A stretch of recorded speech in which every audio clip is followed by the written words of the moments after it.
Pada kesempatan pagi hari ini, Bapak Ibu sekalian yang dirahmati Allah Subhanahu wa taala, kita berada di ujung bulan Rajab. Maka artinya tinggal 1 bulan lagi kita masuk di bulan yang kita tunggu-tunggu, bulan di mana di situ banyak sekali fadilah-fadilahnya, yaitu bulan suci Ramadan. Hari ini adalah hari terakhir daripada bulan Rajab.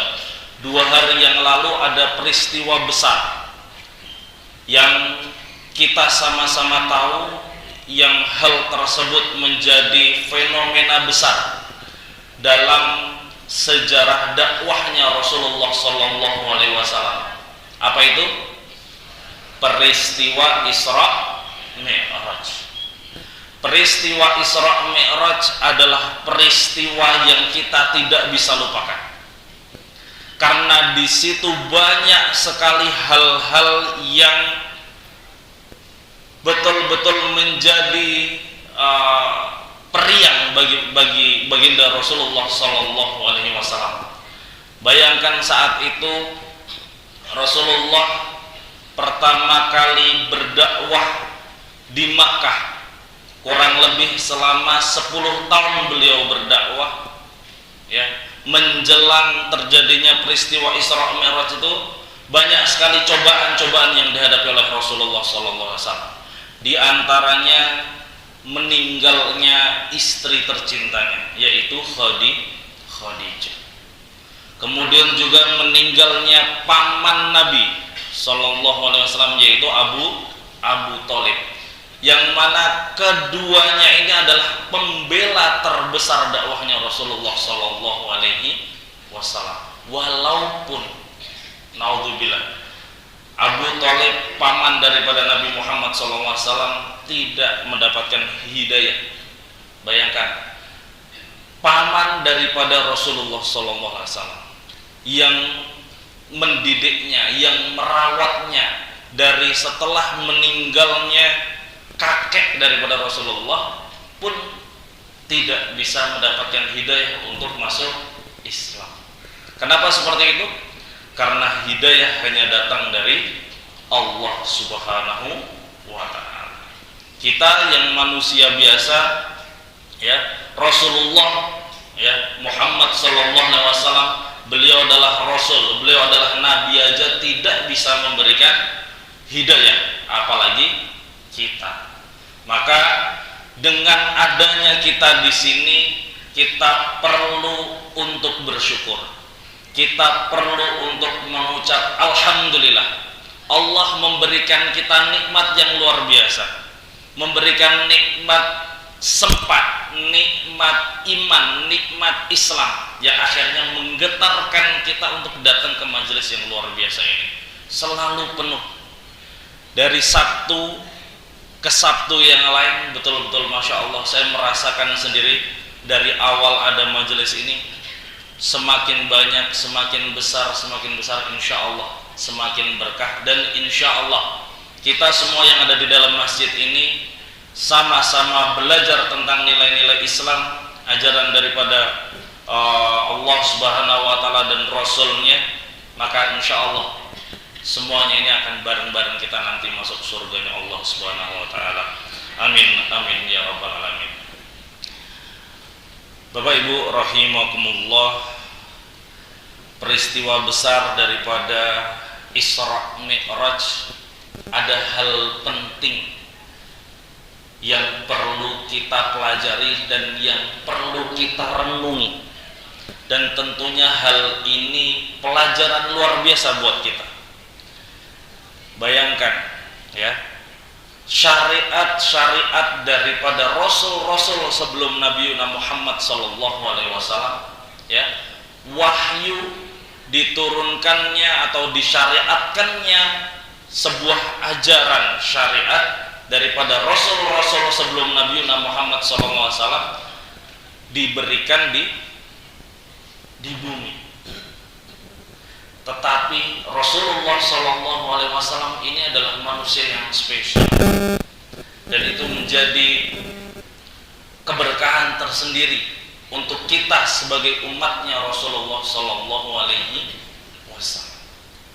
Rasulullah dengan peristiwa Isra Mi'raj ini, ya, selain daripada penggembira atas jalan dakwahnya Rasulullah Sallallahu Alaihi Wasallam, ya, dan ini menjadi mukjizat tersendiri karena sholat, ya, syariat sholat diturunkan langsung, bahkan diperintahkan langsung oleh Allah Subhanahu wa Ta'ala, bertemu langsung dengan Rasulullah Sallallahu Alaihi Wasallam, tidak melalui malaikat Jibril, melainkan Rasulullah Sallallahu Alaihi Wasallam, ya, yang berangkat dari Masjidil Haram ilal Masjidil Aqsa, kemudian naik ke Sidratul Muntaha.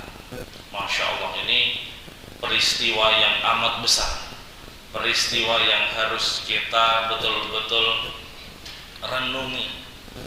Salah satunya yang perlu kita pelajari betul adalah tentang perintah yang ada di dalamnya. Apa itu? Sholat. Insya Allah, sholat. Akhirnya kita timbul sebuah pertanyaan, Bapak Ibu sekalian.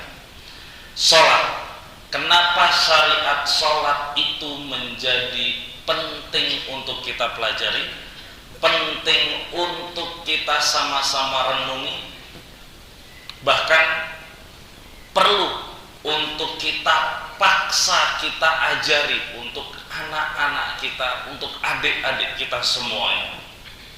Insya Allah. Kenapa seperti itu? Satu hal yang terpenting adalah karena sholat itu tadi berbeda dengan perintah-perintah syariat daripada Rasul-Rasul sebelumnya. Ini yang pertama. Kemudian sholat, ya, sholat ini untuk kita sebagai hamba Allah Subhanahu wa Ta'ala. Kita sebagai manusia ini tidak lain dan tidak bukan diciptakan hanya untuk beribadah kepada Allah. Dan salah satu yang utama dalam beribadah kita kepada Allah, sarananya yaitu sholat. Sholat menjadi pokok penentu amal kita dan sangat berpengaruh kepada kehidupan kita. Rasulullah Sallallahu Alaihi Wasallam bersabda, ya, qala Rasulullah Sallallahu Alaihi Wasallam, awwalu ma yuhasabu alaihi al-abdu yaumal qiyamati as-sholat, fa in sholahat sholaha sa'iru amalihi, wa in fasadat fasada sa'iru amalihi. Yang artinya, hal pertama yang akan dihitung kelak di hari kiamat, ya, dari seorang hamba Allah Subhanahu wa Ta'ala di yaumil kiamah nanti, yaitu sholat. Maka ketika sholat kita ini baik, sholat kita ini benar, maka amalan-amalan yang lainnya seperti apalagi zakat, ya, kemudian amalan-amalan yang lain, perbuatan-perbuatan baik kita yang lainnya, maka juga akan dihitung baik. Idza sholahatis sholat sholahat sa'ira amalihi, fa in fasadat. Tapi apabila sholatnya ini rusak, maka semuanya juga akan ikut rusak. Maka betul-betul sholat ini harus dijaga. Sholat ini harus betul-betul ditanyakan pada diri kita, sholat kita ini sudah benar atau belum, ya. Dan kira-kira kalau belum, kenapa? Apa yang menjadi sholat kita ini rusak, ya? Karena orang siapapun itu, ya, seorang mukmin, seorang muslim yang sholatnya baik, pasti tutur katanya, perilakunya juga ikut baik. Maka nggak ada sholatnya sudah benar kok perkataannya kurang baik, nggak ada. Ya, kalau ada orang-orang yang mohon maaf perilakunya kurang baik, tutur katanya kurang baik, suka ingkar, suka berbohong, suka melakukan perbuatan-perbuatan kemungkaran, maka tentu bisa dipastikan ada sesuatu di dalam sholat. Usikum wa iyaya wa nafsi bitaqullah. Dan ini perlu sama-sama untuk kita renungi. Bapak Ibu yang dirahmati oleh Allah Subhanahu wa taala, tipis sekali antara kita sebagai insya Allah kita ini termasuk seorang yang mukmin, orang yang beriman kepada Allah, dan orang-orang kafir yang ada di sana.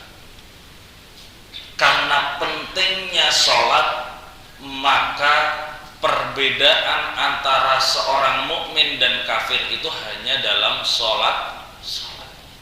Ketika ada seseorang ditanya, siapa Tuhanmu?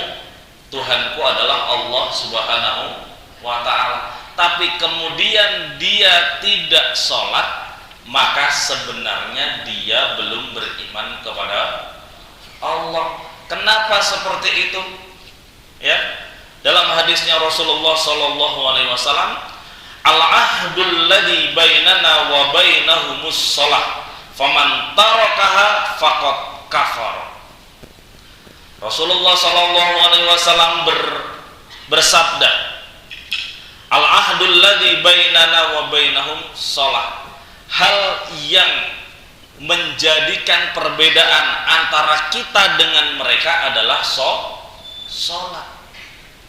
Dan barang siapa yang meninggalkan sholat, faqad kafar, maka sesungguhnya dia sudah kafir. Simple sekali.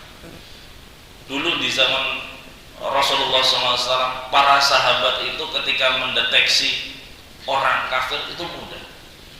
Apalagi setelah meninggalnya Rasulullah SAW, banyak sekali orang-orang yang murtad daripada Islam. Dari mana dilihatnya?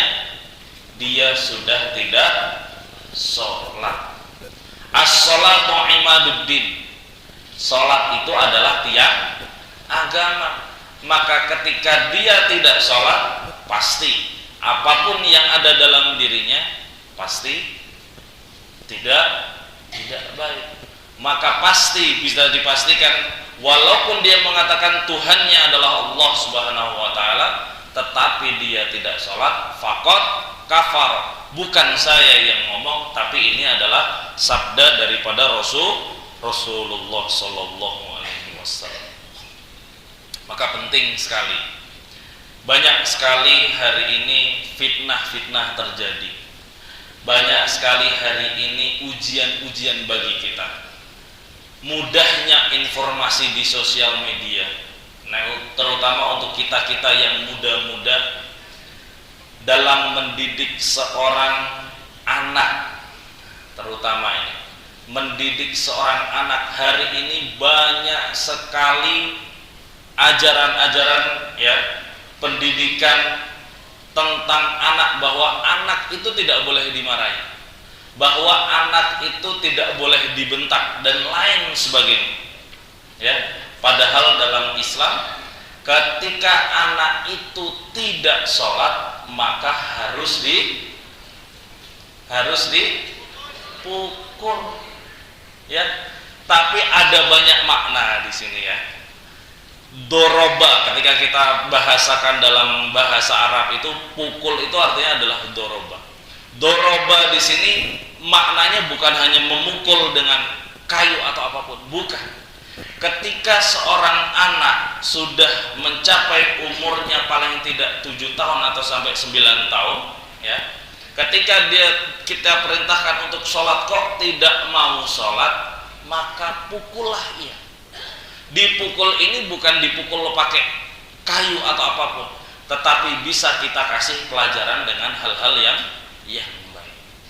Sebagai contoh, yang biasanya dikasih uang saku untuk sekolah itu 10.000, maka dikurangi menjadi 5.000.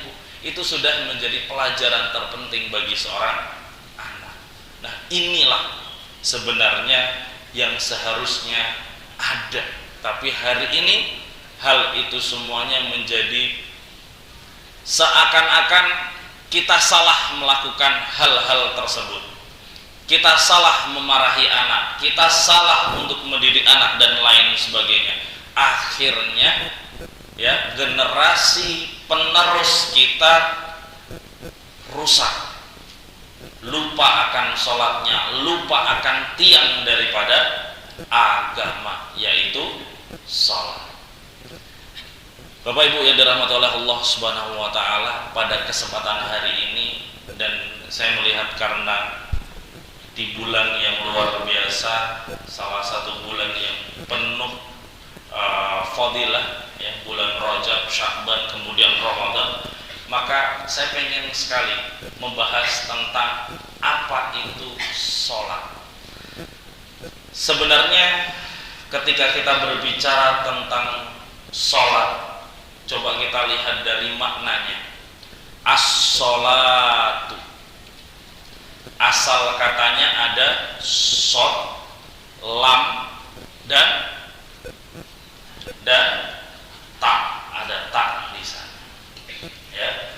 Maka akar daripada kalimat as-sholatu itu sama akarnya dengan kata-kata silah. Ini perlu untuk kita pahami agar apa? Agar ketika kita melakukan sholat itu bukan hanya sekedar sholat, tapi betul-betul, sholat itu ternyata ada hal-hal yang dibaliknya. Apa sih makna dibalik sholat ini? Nah, yang pertama, as-sholat makna daripadanya adalah silah. Kita sama-sama mengetahui, kita sama-sama tahu dan sering mendengar kata-kata silaturahmi. Ya, silaturahmi itu apa artinya? Silaturahmi itu artinya adalah menyambung perhatian kasih antara kita, antara manusia. Sehingga ketika kita contoh bertemu di masjid ini, kita bertemu satu sama lain, berkenalan, ya. Kemudian setelah pulang dari sini mendapatkan ilmu tentang sholat atau tentang apapun itu, ketika ketemu lagi dimanapun tempatnya, kita masih bertegur sapa, kita masih saling menebar kasih, menebar senyum, menebar rasa sayang, saling perhatian. Nah, inilah yang disebut sebagai silaturahmi. Ada hubungan antara kita gitu. Nah, sama halnya ketika kita sholat, karena makna daripada sholat tadi adalah as-silah, atau menghubungkan, atau kita bahasakan sebagai koneksi, maka sholat adalah salah satu sarana kita untuk mengkoneksikan diri kita sebagai hamba kepada Rabb, kepada Tuhan, kepada Allah Subhanahu wa ta'ala. Sehingga apa-apa yang ada kita apa-apa yang ada dalam diri kita, karena terkoneksi dengan sholat, maka insya Allah sampai kepada Allah Subhanahu wa ta'ala. Sebagai contoh, kita diberi ujian oleh Allah Subhanahu wa ta'ala. Kita sulit, kalau kita dulu ketika masih dalam pendidikan di pondok, beda ya. Di pondok itu beda dengan sekolah formal. Kalau di sekolah formal itu setiap ujian itu tinggal A, B, C, D, walaupun tetap harus menghafal. Kalau kami dulu tidak ada yang namanya ujian itu A, B, C, D, semuanya esai. Jadi mau tidak mau kitab kita dalam satu minggu itu ada 24 pelajaran, itu harus dihafal semua. Sehingga kesusahan dalam menghafal itu bagian daripada buah kehidupan seorang santri. Maka salah satu cara kita untuk curhat akan sulitnya menghafal hanya ketika sholat. Maka tidak heran banyak orang ketika mengalami sebuah kesulitan, ya, tambah sholatnya. Yang sebelumnya hanya 5 waktu saja ditambah dengan rawatib, ditambah dengan duhanya, ditambah dengan tahajudnya dan lain sebagainya. Inilah sholat. Ciri daripada keberhasilan sholat adalah adanya konektivitas seorang hamba kepada Rabbnya. Seperti apa yang difirmankan oleh Allah Subhanahu wa taala, a'udzubillahi minasyaitonirrajim, fa idza qadaytumus sholata fadhkurullaha qiyaman wa qu'udan wa ala junubikum fa idza ma'nantum fa aqimus shalah innas sholata kanat 'alal mu'minina kitaban mawqutan.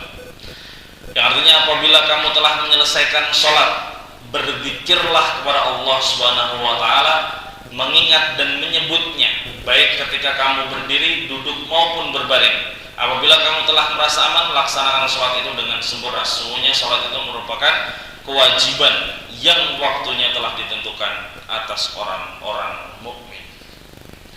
Maka Bapak Ibu yang dirahmati oleh Allah, sering sekali ini menjadi catatan buat kita. Sering sekali ketika kita sholat itu, sebelum kita sholat, niat itu benar-benar saya pengen khusyuk lah sholatnya. Betul, nama benar. Tapi setelah takbir Allahu Akbar, teringat banyak hal. Nah, inilah yang disebut waswasul syaitan. Was-was. Jadi was-was itu memang ada. Ada aja. Ketika kita sholat, kita sebelum sholat, saya pengen khusyuk banget. Ketika sholat Allahu Akbar, teringat hutang. Insyaallah. Ternyata ketika kita sudah takbir Allahu Akbar, waduh, tadi saya masak sudah dimatiin atau belum, dan lain sebagainya. Banyak sekali hal-hal yang menjadi menjadi tidak khusyuk. Nah, ini menjadi PR. Kenapa bisa terjadi seperti itu? Nah, ini pertanyaannya. Ada nggak tips-tips khusus untuk sholat biar khusyuk, kira-kira begitu? Ya. Nah, ini perlu kita pelajari betul apa itu sholat, ya. Nah, ada beberapa hal, ya, yang perlu kita pelajari betul tentang sholat. Apa itu sholat? Sholat itu kalau kami kami boleh rangkum, itu ada 5 hal yang sebenarnya Allah ingin kasih kepada kita. Nah, nanti ini insya Allah bagian daripada tips agar kita itu sholat bisa khusyuk. Yang pertama, bahwa Allah Subhanahu wa taala ingin dengan adanya sholat ini adalah bagian daripada pembuktian iman daripada seorang hamba. Maka Allah Subhanahu wa taala berfirman, a'udzubillahi minasyaitonirrajim, innani anallahu la ilaha illa ana fa'budni wa aqimis sholata lidzikri. Yang artinya, sesungguhnya aku adalah Allah, tidak ada Tuhan selain aku, maka sembahlah aku dan tegakkanlah sholat untuk mengingat. Nggak ada Bapak Ibu di agama-agama yang lain yang betul-betul ngomong dalam kitabnya bahwa aku adalah Tuhan sebagai penyembahan, ya. Dan kalau kalian ingin menyembahku maka dengan sarana sholat, nggak ada, ya. Maka dipertanyakan, kita sebagai seorang mukmin, tadi yang saya sampaikan ada hadisnya, seorang mukmin, seorang muslim mengaku Islam tapi dia tidak sholat, itu perlu untuk dipertanyakan, ya. Ini yang pertama, ya. Yang pertama, Allah ingin sekali menjadikan sholat sebagai pembuktian iman kita. Para nabi dan rasulnya, salah satunya adalah Rasul kita Muhammad Sallallahu Alaihi Wasallam. Ini adalah sebuah contoh yang luar biasa. Ketika kita menjadi seorang hamba, ya, kata-kata hamba, menghamba. Jadi ada dua hak, ada hakul ibad li rabbih, dan ada hakul rabb atau hakullah taala lil ibad. Ada haknya seorang hamba kepada Allah dan ada hak Allah Subhanahu wa taala kepada para hamba. Nah, ketika kita ini menjadi seorang hamba daripada Allah Subhanahu wa taala, tentu Allah akan menjamin. Jadi kata-kata abdun itu dikatakan bahwa hal ini bukan kata-kata sebagai merendahkan. Dalam tata bahasa kita yang namanya hamba sahaya itu adalah rendah, betul atau tidak? Tapi dalam Al-Quran kata-kata abdun itu justru untuk meningkatkan seseorang. Dalam hal pembuktian keimanan seorang hamba ini, salah satu adalah sholat. Bayangkan, hal yang paling berharga bagi seorang manusia adalah kepala. Tapi hal yang paling berharga ini, sebagai mahkota kita ini, kita turunkan serendah-rendahnya ketika sujud. Konsepnya adalah Allah Subhanahu wa taala yang maha tinggi. Kita sebagai hamba daripada Allah Subhanahu wa taala haruslah merendah serendah-rendahnya. Maka ketika seorang hamba itu merendah serendah-rendahnya di hadapan Allah Subhanahu wa taala, maka Allah akan tinggikan ia di antara atau di sesama manusia. Tetapi sebaliknya, ketika seorang hamba tersebut justru tidak merendah di hadapan Allah, dia merasa tinggi, dia meninggikan dirinya, maka Allah Ta'ala akan merendahkan ia serendah-rendahnya dan akan menghinakan ia sehina-hina. Itulah orang-orang kafir. Nah, inilah bagian daripada pembuktian iman kita kepada Allah Subhanahu wa ta'ala. Dan kisah-kisah daripada rasul-rasul kita, nabi-nabi besar kita, ya, nabi-nabi kita yang wajib kita imani ada 25, dan rasul yang wajib kita imani ada 5, ya. Nah, mereka mencontohkan ketika mendapati sebuah kesyukuran, kenikmatan yang luar biasa, bukan kemudian ia merasa tinggi, tapi justru bentuk daripada nilai kesyukuran atas nikmat Allah Subhanahu wa ta'ala ini justru digunakan untuk menambah ibadahnya sebanyak-banyak. Sebagai contoh kisah daripada Rasulullah SAW. Seperti yang kita tahu, Rasulullah itu sudah dijamin surganya, betul atau tidak? Ya. Rasul yang pasti masuk surga pertama di antara nabi-nabi yang lainnya, di antara rasul-rasul yang lainnya, pertama kali yang akan masuk surga adalah Rasulullah SAW dan umatnya. Dan insya Allah kita nanti insya Allah bersama-sama Rasulullah masuk surga. Ya, umat Rasulullah dulu yang pertama. Bayangkan, sudah dijamin masuk surga. Ini kisahnya betul-betul diceritakan oleh Aisyah radhiyallahu anha. Ya, dicitrakan pada malam hari itu, ya, ketika Rasulullah SAW bertahajud, sholat tahajud malam hari. Sholat tahajudnya Rasulullah itu berbeda dengan kita. Pernah dulu salah satu sahabat, ya, ingin mengikuti, ingin tahu bagaimana sih sholat malamnya Rasulullah itu. Mencoba untuk ikut bertanya kepada Aisyah dulu bagaimana dan di mana, ya, dan di mana tempat Rasulullah itu sholat malam.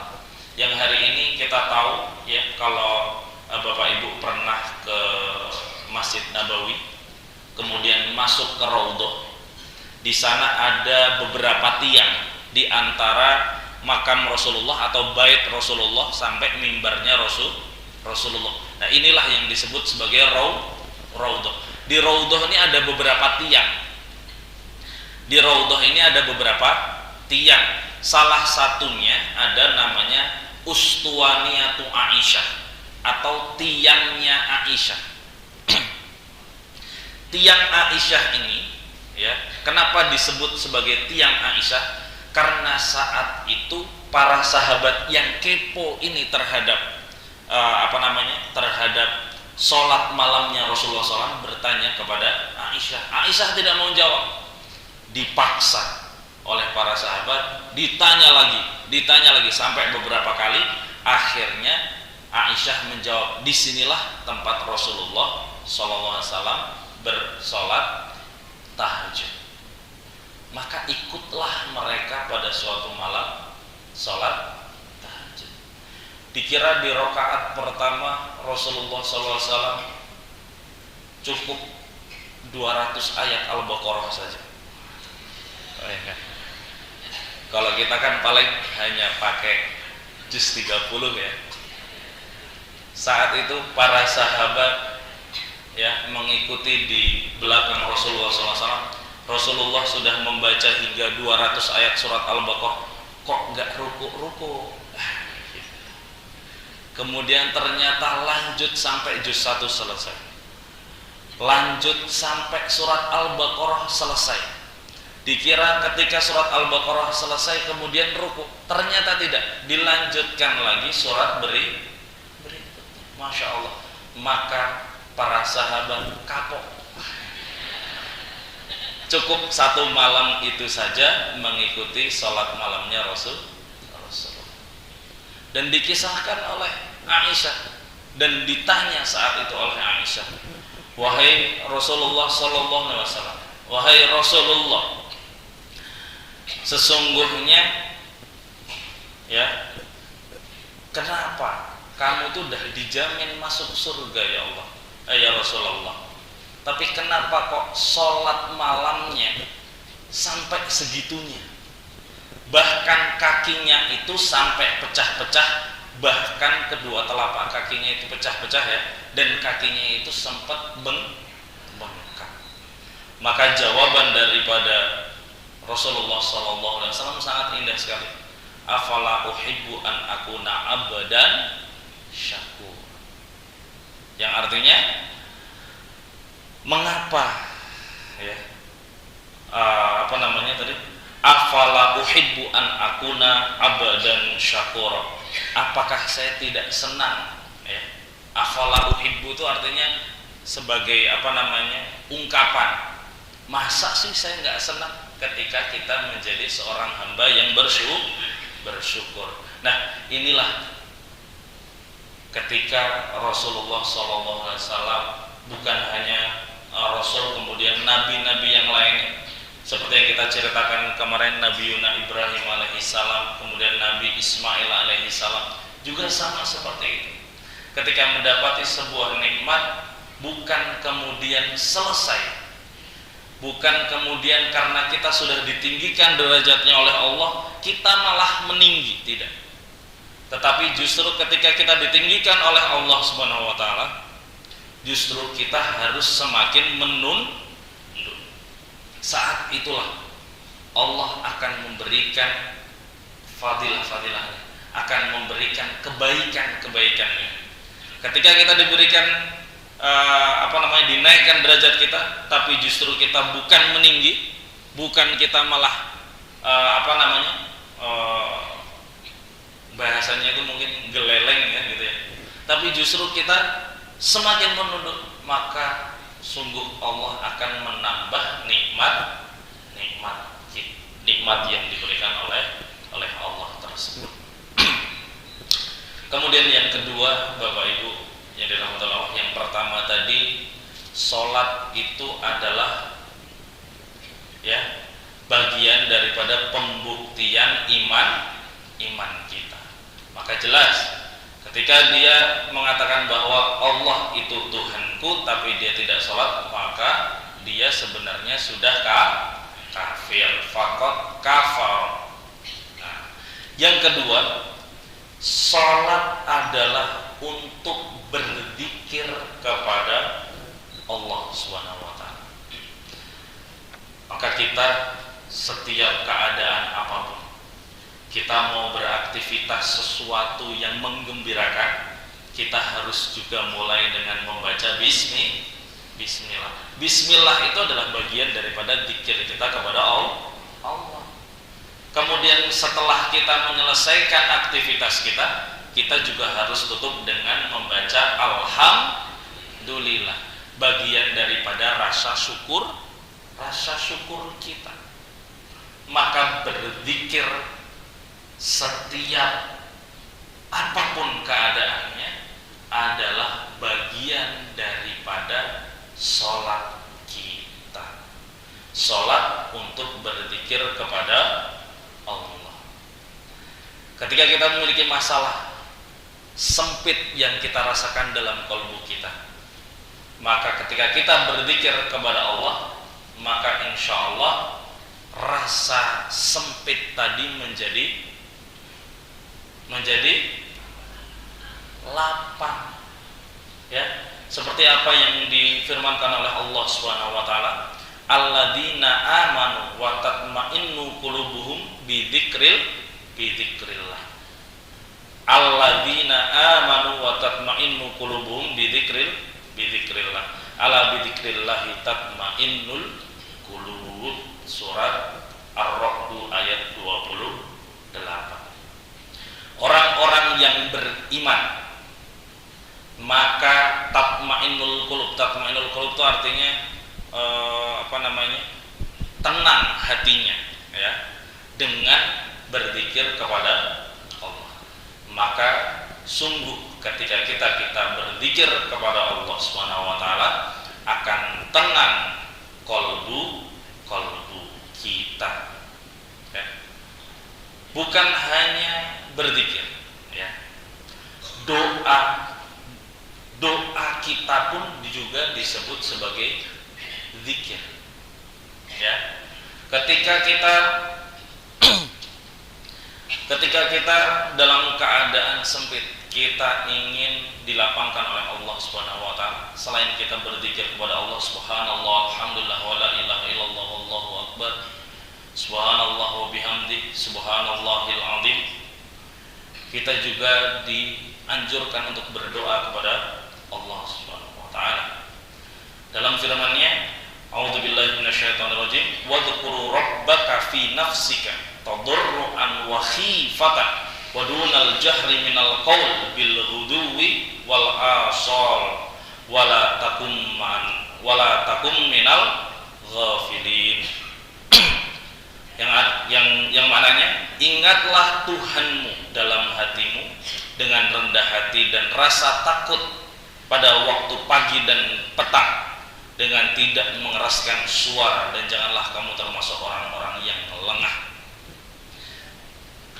Ini surat nomor 2 ayat 205, surat Al-Baqarah ayat 205.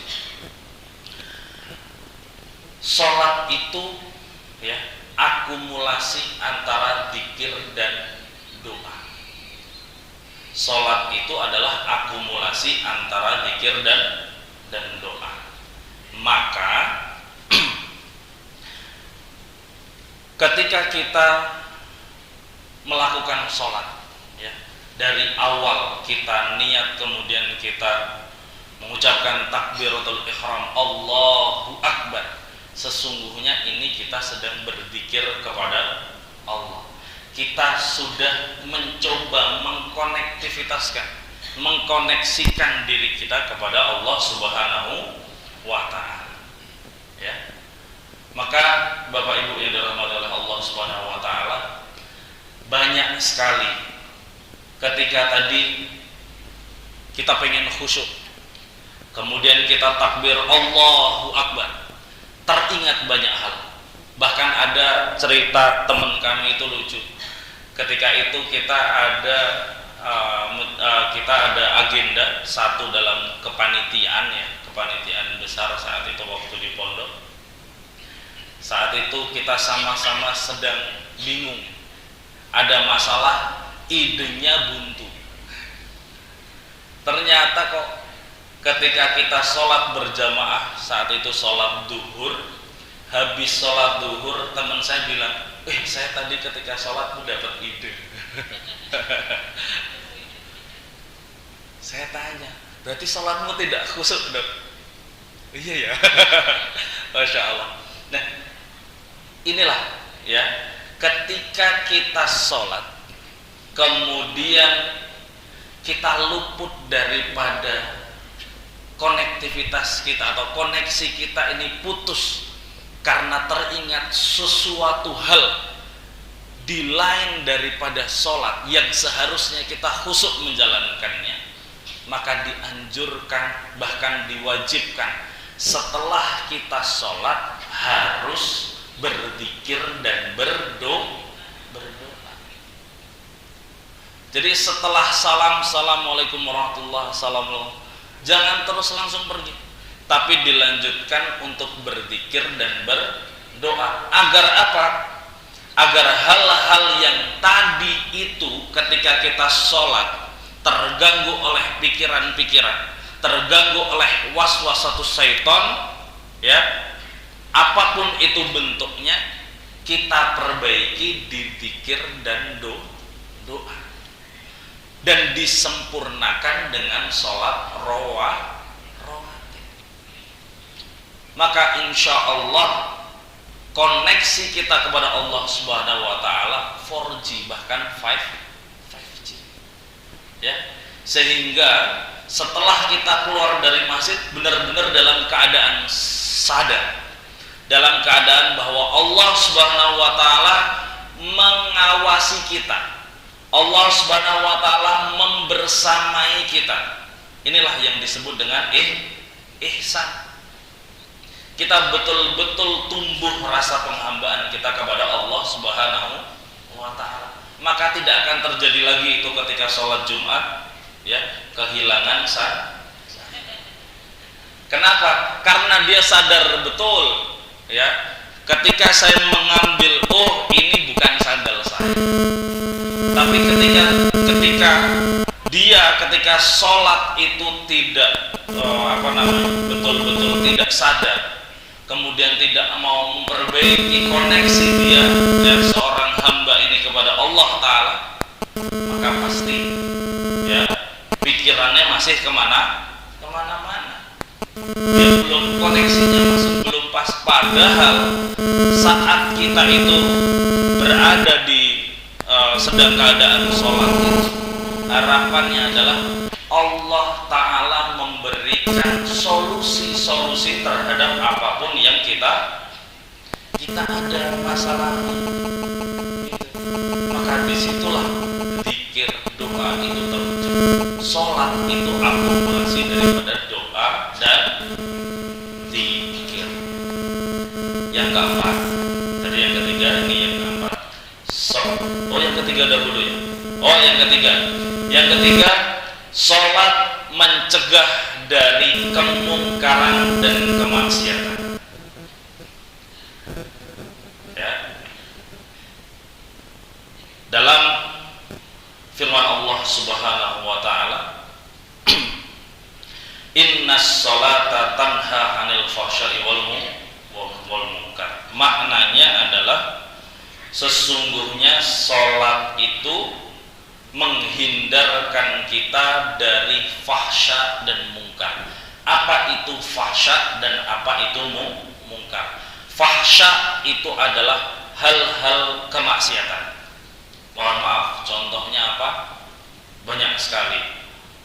Melakukan penipuan, kebohongan, kemudian zina, pornografi, pornoaksi dan lain sebagainya, itu sebagai fahsya. Mungkar, kemungkaran. Mungkar maknanya adalah kemungkaran. Maka kalau sholat kita itu benar, maka insya Allah hal ini tidak akan terjadi. Kenapa? Karena tadi koneksi kita kepada Allah bagus. Maka dalam hal apapun, dalam kegiatan apapun, kita selalu merasa diawasi oleh Allah. Maka sulit kita untuk melakukan kemungkaran maupun hal-hal yang mengandung kemaksiatan. Nah, maka dipertanyakan Bapak Ibu yang dirahmati oleh Allah, kalau ada beberapa dari kita masih melakukan suatu hal yang buruk, kurang baik, maka pertanyakan sholatnya. Itu berarti sholatnya belum baik. Seperti itu. Yang keempat, sholat bila dilakukan dengan benar maka bisa mempercepat terkabulnya doa. Ya. Ada hadis qudsi. Ya, hadis qudsi itu adalah firman Allah Subhanahu wa taala melalui lisannya Nabi Muhammad sallallahu alaihi wasallam. Itulah yang disebut sebagai hadis qudsi. Ketika kita itu sholat, kita belum sujud saja, sebenarnya Allah Ta'ala sudah menunggu kita. Jadi sholat itu Bapak Ibu, dalam satu hari kita yang diwajibkan ada lima waktu. Dari subuh sampai isya itu Allah selalu menunggu. Mana buktinya? Buktinya adalah hadis qudsi ini. Rasulullah sallallahu alaihi wasallam yaqul, qala Allahu azza wa jalla. Yang berbicara di sini bukan Rasulullah tapi Allah azza wa jalla. Qasamtus shalah baini wa baina abdi nisfain. Artinya adalah aku di sini adalah Allah Ta'ala membagi sholat antara aku dan hambaku menjadi dua bagian. Ya. Wali abdi ma sa'alah. Ya. Dan untuk hambaku adalah apa yang ia mohonkan. Ini adalah bukti bahwa Allah Subhanahu wa taala itu menunggu kita. Ya. Ya, wali abdi ma sa'alah. Fa idza qala al-'abdu alhamdulillahi rabbil alamin. Ya, dalam rakaat pertama kita takbir Allahu akbar. Surat yang pertama kita baca adalah surat Al-Fatihah. Dan ayat pertama adalah alhamdulillahi rabbil alamin. Ketika seorang hamba yang membaca alhamdulillahi rabbil alamin, surat pertama dari Al-Fatihah, maka Allah Ta'ala menjawab apa? Hamidani abdi. Apa artinya? Hambaku memujiku. Kemudian fa'idha qala abdu ar-rahmanir rahim. Qala Allah azza wa jal athna alayya abdi. Apa artinya athna alayya abdi? Hambaku telah memujiku. Athna alayya abdi. Kemudian idza qala al-'abdu maliki yaumiddin, maka Allah Ta'ala yaqul, Allah Ta'ala berfirman, majjadani abdi, hambaku telah memuliakanku. Wa idza qala al-'abdu iyyaka na'budu wa iyyaka nasta'in, hanya kepada kamulah, hanya kepada engkaulah kami menyembah dan hanya kepada engkaulah kami memohon pertolongan.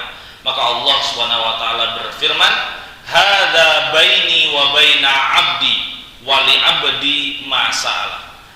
Ini adalah bagianku. Maksudnya adalah ini adalah tugasku. Apa tugasku? Bagianku adalah bagi hambaku apapun yang ia minta, Allah akan kabulkan.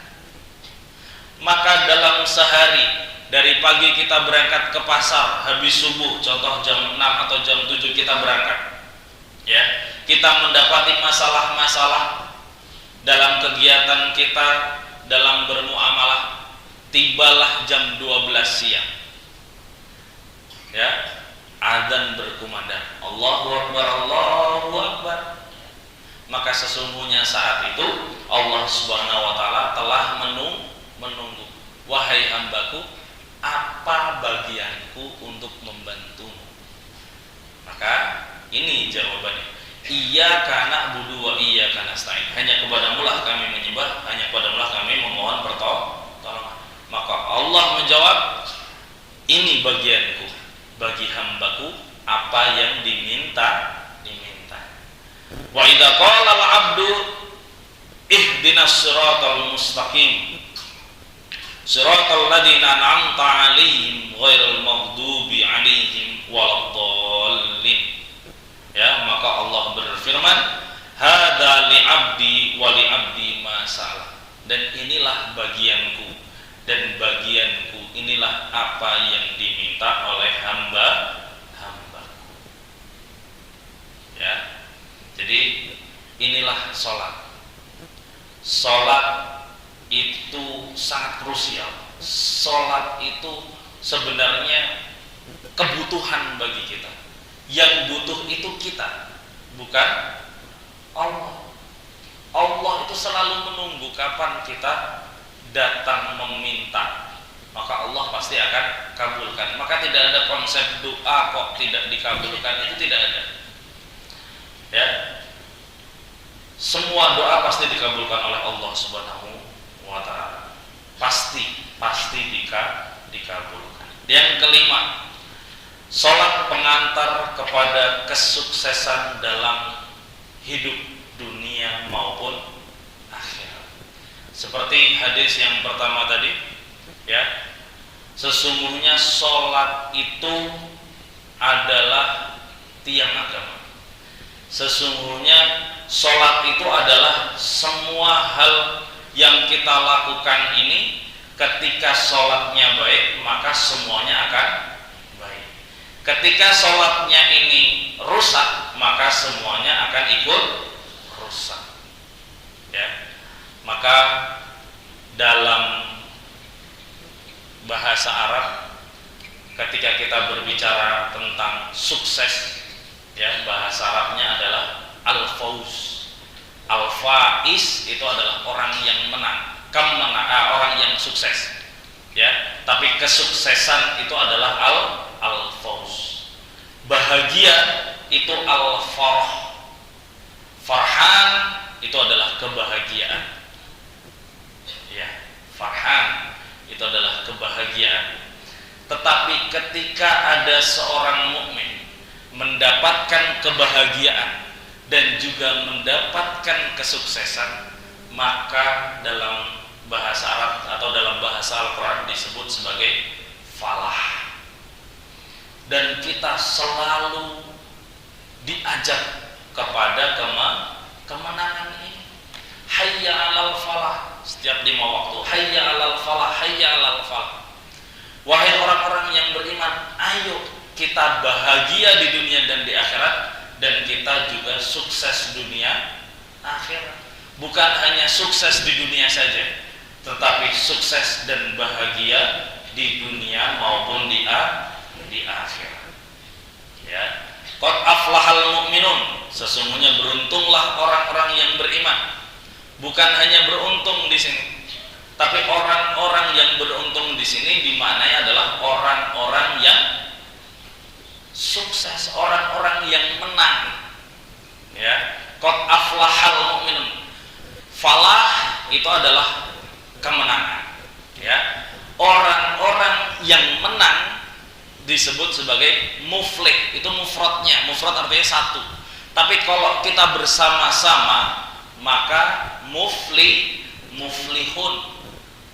Ya, maka qad aflahal mu'minun itu artinya adalah telah menang orang-orang yang beriman. Siapa itu? Alladzina hum fi sholatihim khashi'un, yaitu orang-orang yang dalam sholatnya itu khusyuk. Bagaimana khusyuk? Yaitu tadi, ya, kita harus terhubung antara diri kita dengan Rob kita, sehingga dimanapun dan apapun yang kita lakukan, kita merasa dijaga, kita merasa dilihat, kita merasa diawasi, dan Allah selalu ada ketika kita membutuhkan pertolongan.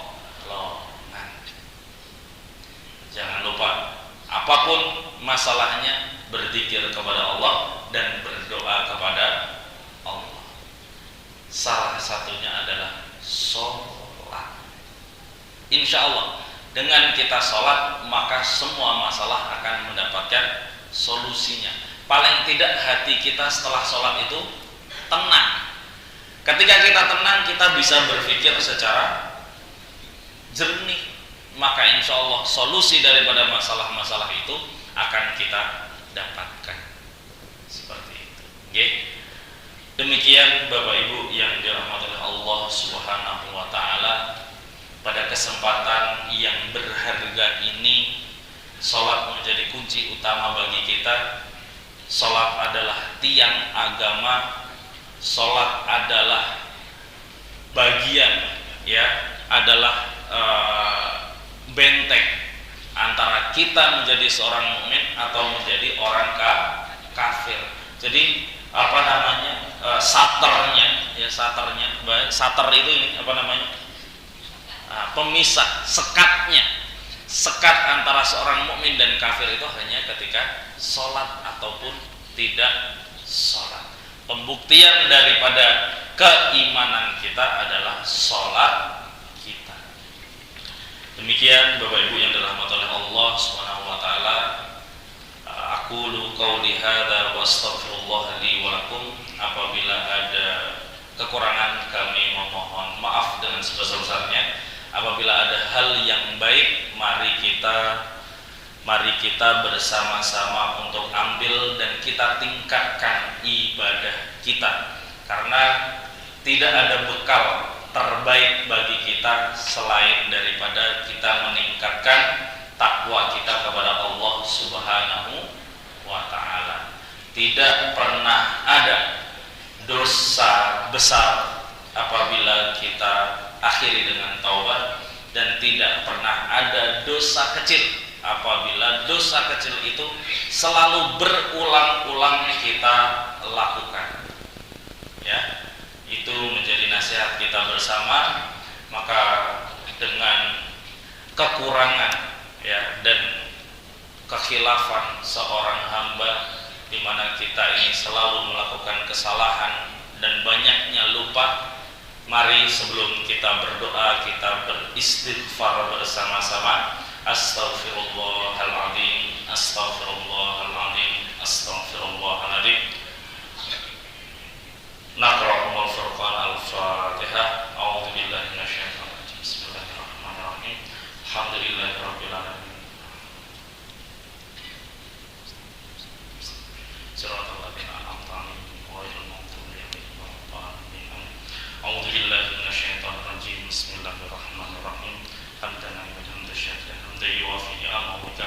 mazidah. Ya Rabbana lakal hamdu kama yanbaghi li jalali wajhikal karim wa 'azimi sultanik.